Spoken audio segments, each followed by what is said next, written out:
Olá, eu sou Hermínio Portes.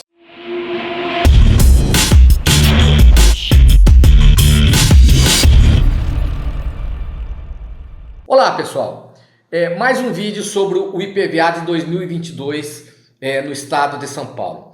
De início, esclareço que estou em viagem e por esse motivo não pude fazer o vídeo no meu estúdio. E de uma certa maneira ele vai ficar com uma qualidade menor do que eu estou acostumado a publicar.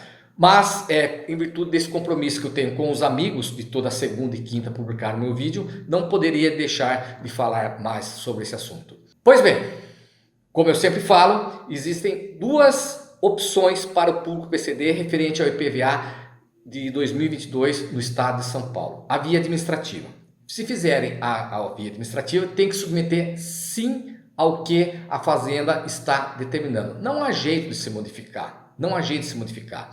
Agora, quem quiser recorrer para a via judicial, eu vou fazer alguns vídeos explicando os motivos pelos quais, baseado nos meus estudos, que eu entendo que é cabível. Lembrando que os meus vídeos são meramente informativos e não consultivos, baseado nos meus estudos, que certamente poderão estar errados, mas eu acredito piamente e tento transmitir para os amigos o que há de melhor. Então, com base nisso, nós temos entender que o público PCD tem o direito mais nobre, que é consagrado pela Constituição Federal. Não precisa de mais nada, basta tão somente exercer esse direito que vocês possuem. Não existe nada superior à Constituição Federal no território brasileiro. A Constituição Federal que regulamenta tudo. E considerando que a Convenção Internacional das Pessoas com Deficiências Físicas foi incorporada em nossa legislação por intermédio de um decreto federal, nos termos do parágrafo 3º do artigo 5º da Constituição, tem força de emenda constitucional. Ou seja, é elevado a princípio maior. Não há nada superior à Carta Magna. Então, o que vocês possuem já é mais do que suficiente. Com referência ao IPI, basta vocês terem um laudo emitido por médicos comprovando a deficiência de vocês. Esse laudo não precisa ser feito no IMESC. Mas a competência sobre IPI é federal. O governo estadual não tem atuação, não consegue fazer nada com referência a isso. Mas, voltando para o estado, nós temos aí dois impostos, o IPVA e o ICMS. Para a concessão do ICMS, é necessário também esse mesmo laudo.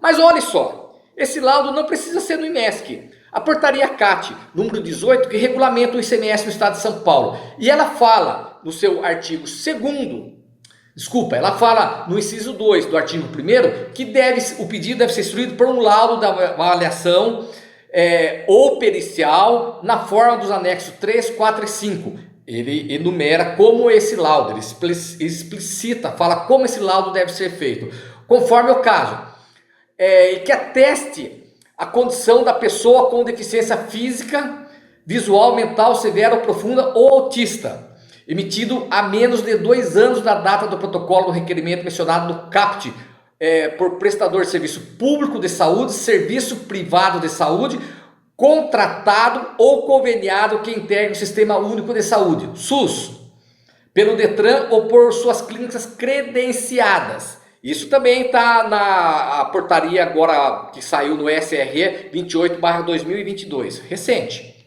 Tá? Então, o que nós temos que pensar é que tem que haver uma certa conversa entre as legislações. Não pode ser de maneira diferente.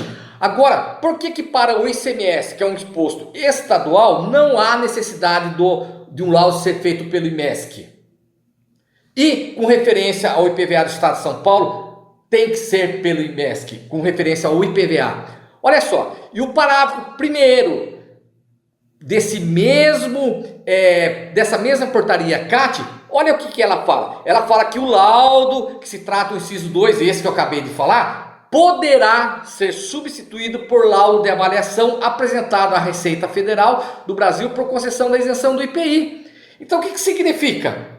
que o laudo que foi feito lá para a isenção do IPI serve para o ICMS, mas não serve para o IPVA? Ora, por quê? São isenções diferentes? Não, são isenções de impostos. Então tem que haver essa conversa entre as legislações. Não se pode para o IPI exigir um laudo, para o ICMS outro e para o IPVA outro. Não, isso já mostra uma certa discriminação, o que não pode prevalecer. Por que que o mesmo laudo, um laudo serve para o ICMS e esse mesmo laudo não serve para o IPVA? Ora, ele é mais um laudo, vai falar que ele é mais ou menos deficiente? Então o laudo que foi atestado para fins do ICMS não é tão competente assim o que vai ser emitido pelo IMESC?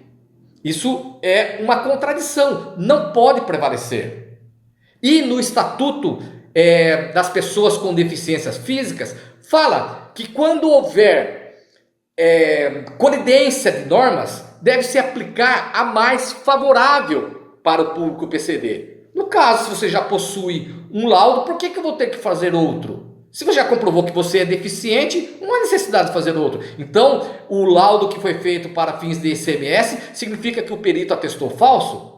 Então aquele laudo serve para o ICMS e não serve para o IPVA? Como que você vai explicar isso? Olha, eu sou isento e sou deficiente para o ICMS, mas eu sou deficiente, mas não tenho a isenção do IPVA? É contraditório, isso não pode prevalecer.